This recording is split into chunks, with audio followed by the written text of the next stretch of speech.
देख सकते हो आपके सामने है क्लास 8 साइंस की न्यू बुक क्यूरियोसिटी का chapter number 3 health the ultimate treasure. तो कल मैंने ये चैप्टर स्टार्ट किया था जहाँ पे हमने हेल्थ के बारे में देखा, एक्चुअल में हेल्थ की मीनिंग क्या होती है वो सब हमने देखा और कुछ डूज एंड डोंट्स देखे, मतलब हमें अपने लाइफ में क्या करना चाहिए और क्या नहीं करना चाहिए ताकि हम कैसे हेल्दी रह सकें। ओके, सो ये वीडियो होने वाला है हमारा पार्ट 2 वीडियो। तो मैं स्टार्ट करने वाली हूँ। How do we know that we are unwell? हमें कैसे पता चलता है कि हम अनवेल है, यानी कि हम ठीक नहीं हैं। Our body usually works in certain way to keep us healthy. हमारी बॉडी एक ऑटोमेटिक मशीन है जो हमें हेल्दी रखने की कोशिश करती है, यानी कि वो ऐसे सिस्टम्स फॉलो करती है ताकि हमारी बॉडी हेल्दी हो। When we feel unwell, it means something inside us may not be working as it should. अगर कभी भी ऐसा होता है कि हम अनवेल हो, यानी कि जब हम ठीक ना हो, तो हमारे बॉडी के अंदर की कोई फंक्शन जो है वो प्रॉपरली वर्क नहीं कर रही होगी।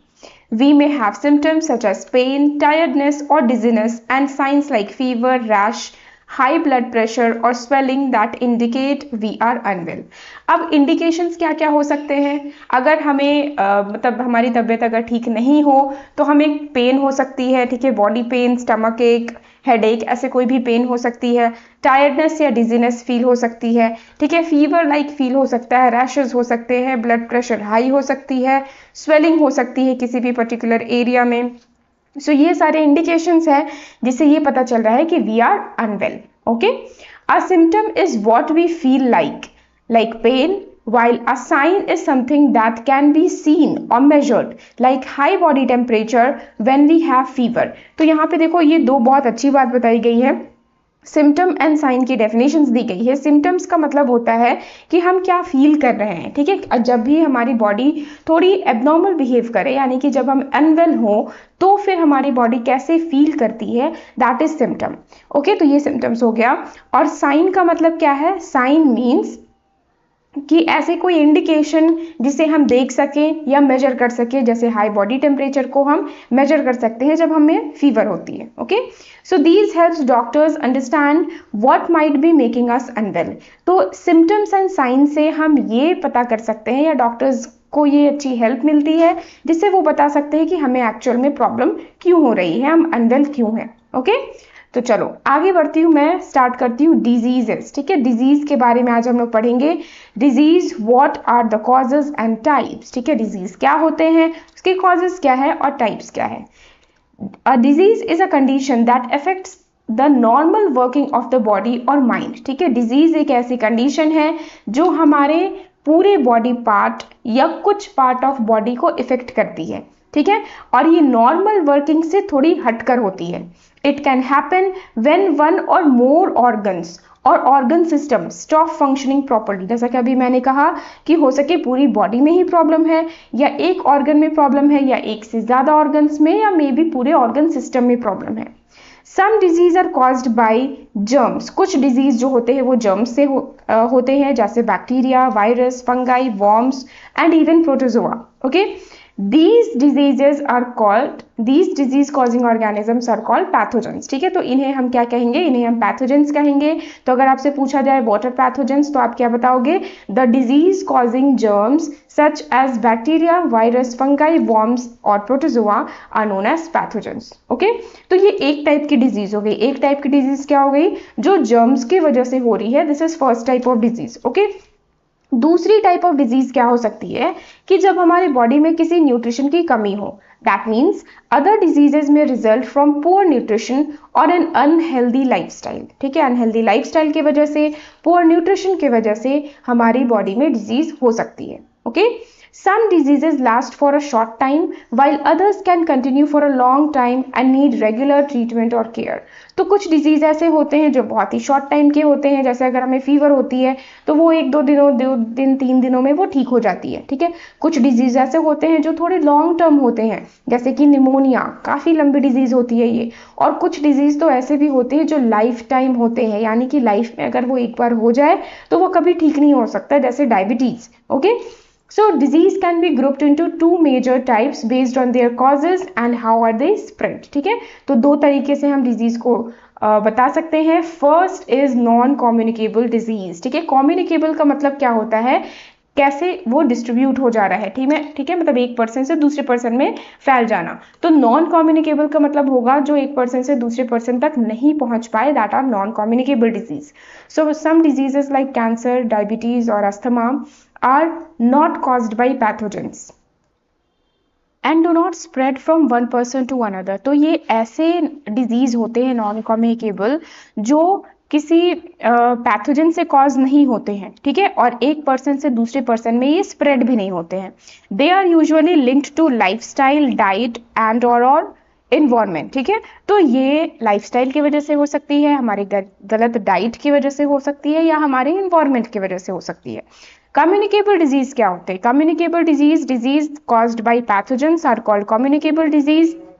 मतलब जो पैथोजेंस जर्म्स के थ्रू हो, अभी हमने यहाँ पे कुछ पैथोजेंस के नाम देखे, ठीक है, बैक्टीरिया, फंगाई, वायरस, वॉर्म्स या प्रोटोजोआ, ठीक है, इन सब से अगर ये डिजीज होती है so it is communicable disease. They can spread from person to person, एक पर्सन से दूसरे पर्सन तक ये इजिली स्प्रेड हो सकता है। ओके, सम कम्युनिकेबल डिजीज के एग्जाम्पल्स यहाँ दिए गए हैं, typhoid, dengue, flu, chicken pox and कोविड-19। कोविड-19 तो आपको याद होगी ही, कैसे ये एक पर्सन से दूसरे पर्सन तक फैल जाती थी, ठीक है। So that means it is a communicable disease. In recent years non communicable disease, जिसे हम NCDs कहते हैं, like diabetes, heart disease and cancer have become more common in India. तो ये सारे प्रॉब्लम्स ऐसे हो गए हैं जो काफ़ी ज़्यादा वास्ट हो गए हैं, ठीक है, बहुत ही ज़्यादा लोगों को ये फेस करनी पड़ रही है। This is happening because of change in how people live.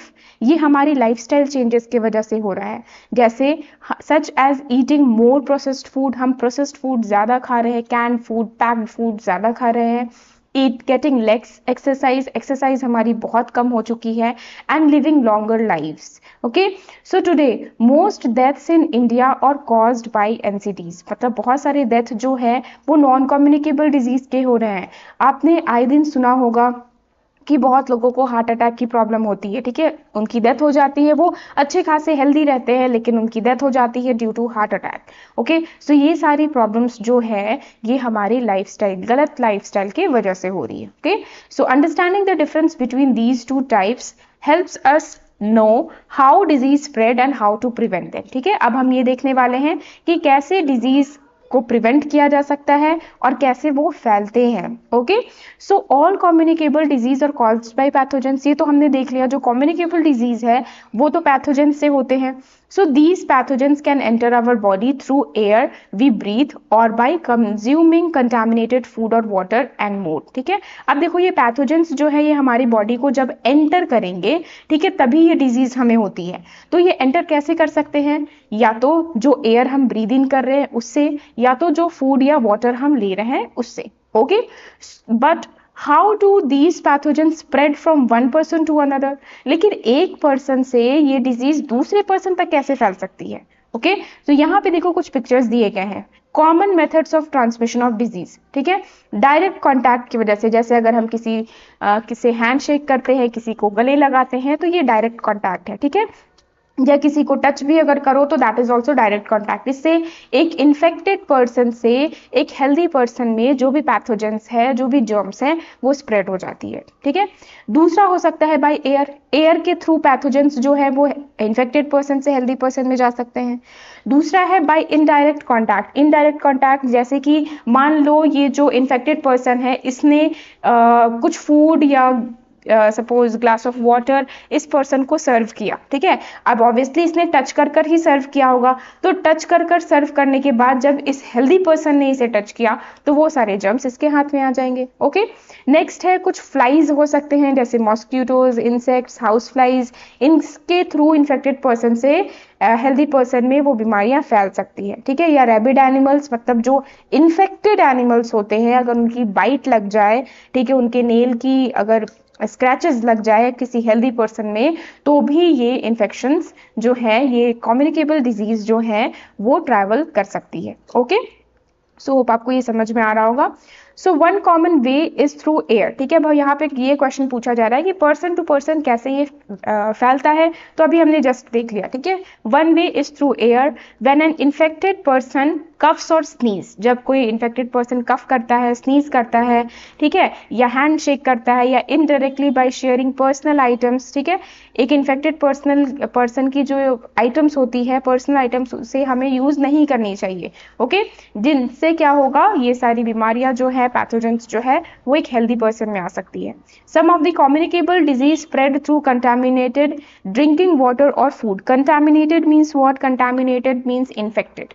तो अगर हम इन्फेक्टेड ड्रिंकिंग वाटर या इन्फेक्टेड ये फूड कंज्यूम कर रहे हैं तो भी कम्युनिकेबल डिजीज हम तक पहुंच सकती है। Some pathogens are spread by insects like mosquitoes and houseflies। जैसा कि अभी हमने देखा कि मॉस्किटो और हाउस फ्लाई से भी बहुत सारे डिजीज जो है वो इन्फेक्टेड पर्सन से हेल्दी पर्सन तक ट्रांसफर हो सकते हैं। जैसे आपने डेंगू का नाम सुना होगा, वो तो मच्छर काटने से होता है, ठीक है। मलेरिया भी मच्छर के काटने से होता है। तो एक्चुअल में क्या है, वो जो मच्छर है वो इस जर्म्स को कैरी करते हैं और जब वो जाकर एक हेल्दी पर्सन में को काटते हैं तो वो सारी जर्म्स उसकी बॉडी में चली जाती है। So these insects are called vectors, ठीक है। तो अगर आपको वेक्टर की डेफिनेशन पूछी जाए तो आप क्या बताओगे कि some insects that carry pathogens, okay, they are known as vectors, okay। so by understanding how disease spread we can take simple steps to protect ourselves। अब देखो हमें कुछ तो समझ में आ गया है कि ये सारे डिजीज स्प्रेड कैसे हो रहे हैं। अगर ये पता चल गया है कि ये सारे डिजीज स्प्रेड कैसे हो रहे हैं तो ऑब्वियसली हम उन्हें प्रोटेक्ट करने का, अपने खुद को प्रोटेक्ट करने के जो मेथड्स हैं वो समझ सकते हैं, ओके। सो नेक्स्ट वीडियो में होगा let us find out how we can save ourselves from communicable diseases, okay. तो होप आपको ये वीडियो पसंद आई हो और ये सब कुछ समझ में आया हो। अगर कोई डाउट हो तो आप जरूर हमें कमेंट कर पूछ सकते हैं। So like this video and subscribe my channel learn lab official. Thanks for watching.